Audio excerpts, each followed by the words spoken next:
Epuka kuoa mwanamke aliyewahi kutoka kimahusiano na aina hii tano ya wanaume ikiwa unahitaji kuoa mwanamke mwenye marinda. Ni muhimu sana kujua kwamba ikiwa mwanamke alisha kutoka kimahusiano na aina hii tano ya wanaume, fahamu kabisa kama unahitaji kuoa mwanamke ambaye ana marinda, epuka kabisa kuoa huyo mwanamke ikiwa alisha kutoka kimahusiano na aina hii tano ya wanaume. Aina ya kwanza ni wanaume wenye fedha.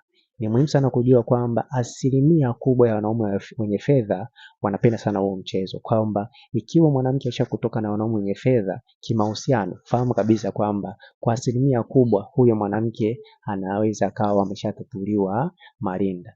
Na pia aina ya pili ni aina ya wanaume maarufu wenye skendo ya kutatua wanawake marinda. Ni muhimu sana kujua kwamba ikiwa mwanamke alisha kutoka kimahusiano na wanaume maarufu, aidha wasanii, aidha wanasiasa ambao wana skendo fulani ambazo ni za kutatua marinda, fahamu kabisa kwamba hautakiwi kufunga naye ndoa huyo mwanamke, kwa maana atakuwa ametatuliwa marinda. Na pia aina ya tatu ni aina ya wanaume ambao wana skendo za kutatua marinda.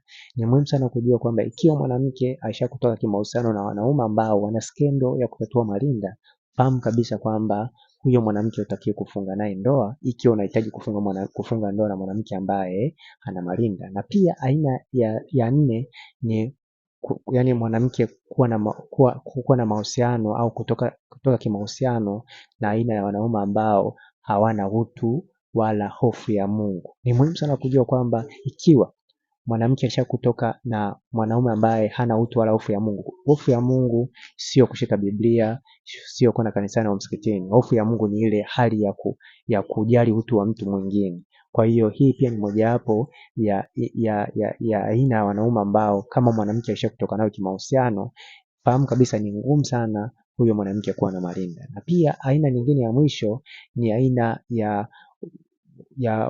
yani mwanamke kutoka kimahusiano na wanaume ambao na aina ya mwanaume ambaye ana marafiki ambao hawajitambui. Kwa hiyo ni muhimu sana kujua kwamba hii ni mojawapo ya aina ambayo hautakiwi kufunga naye ndoa huyo mwanamke ikiwa unahitaji kufunga ndoa na mwanamke ambaye ana marinda. Na kama unahitaji ushauri au video za kufanya faragha, hakikisha unanicheki WhatsApp kwenda namba 0713728736. Naitwa Isaac Kanyankole, asante.